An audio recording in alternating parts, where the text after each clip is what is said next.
What's up, ladies and gentlemen, boys and girls? Your boy, the Dreadman, is back, and you are tuned in to another episode of WWG Wrestle with Greatness. Let's get into last night's episode of Monday Night Raw. First things first, CM Punk probably cut the promo of his life going at The Rock and going at John Cena's heel turn, and of course, his nemesis, Seth freaking Rollins. And that brawl between Seth Rollins and CM Punk, mwah, chef kiss. These two got bad blood, whether it's actually legitimate or whether it's kayfabe. I mean, these two are doing super nuclear work against each other. And that brawl they had, like I said, I could watch that for another 5 or 10 minutes. It went over 5 or 10 minutes, and I could watch it for another 5 or 10 minutes. Now, the only other question is where does Roman Reigns fit into this, if at all? Because I'm going to assume that somewhere between now and maybe 3 or 4 weeks before WrestleMania, he's gonna make an appearance, and he's gonna want his pound of flesh back from Seth freaking Rollins and from CM Punk. And also, another unanswered question is, where does Paul Heyman's favor work into this? Now, CM Punk's goal is to main event a WrestleMania, and lately that's been reserved for title matches. But we've seen non-title matches in main event of night one of WrestleMania before. See Kevin Owens versus Stone Cold Steve Austin. But yeah, with this just being a grudge match, it doesn't really need a title, but it is going to spice things up a hell of a lot more. But anyway, moving on. Next up, you got Braun Breaker pretty much laying waste to the Judgment Day. Now, it's obvious that he's probably going to put that Intercontinental title on the line at WrestleMania, but who does he put it up against? I have 4 candidates.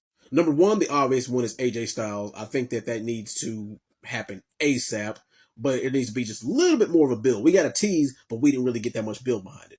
The second is Ludwig Kaiser. Now, he's doing some very good heel work, but he's got a program with Penta right now. Don't worry, I'll get to him in a future video. But yeah, that's another viable candidate. Number 3, Finn Balor. Now, I know that everybody, myself included, is sick of seeing Finn Balor job, but I feel like Finn is doing a good job making superstars look amazing. But I do think that Finn needs one more definitive win. And I know that he's probably going to lose to Braun Breaker if that match happens, but I think that could be the return of the Demon right there. Another viable option is a fatal 4-way with everybody that I mentioned. Hell, I'll even do you one better. Throw Sheamus in there, because I think that Sheamus' main goal is to become that Triple Crown champion, and if that does happen, you kill 2 birds with 1 stone. Sheamus gets his Triple Crown, and then Braun Breaker could go on another program, probably towards the World Heavyweight title. But moving on. And last but not least, to me, the shocker of the night was Io Sky once again becoming Women's World Champion. And I'll be honest, I didn't think it was going to happen. At least not right here. Maybe down the road at a pay-per-view like Money in the Bank or SummerSlam. I didn't think it would happen this soon. But this makes things more interesting because now Rhea Ripley has a rematch clause. And poor Rhea.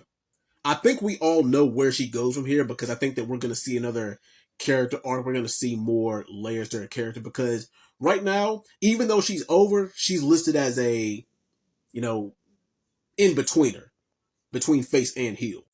And Bianca Belair, that devious look is very, very telling, because she kind of distracted Rhea from winning that title. She might not have been the main cause, but she did have something to do with it. But this just makes things a hell of a lot more spicy, especially going into Friday Night SmackDown, because I noticed that she's bouncing in between shows, and even though a lot of people have some clues as to what happened with her, Jade Cargill, and Naomi, she's going to go on SmackDown looking for answers. Probably answers that she already knows the answer to. But that'll do it, boys and girls, for this week's Raw recap. I can't wait for Friday Night SmackDown and next week's episode of Raw going into WrestleMania. But anyway, you guys like, comment, subscribe. This has been the Dreadman representing WWG, Wrestle with Greatness. See you guys next time. Peace!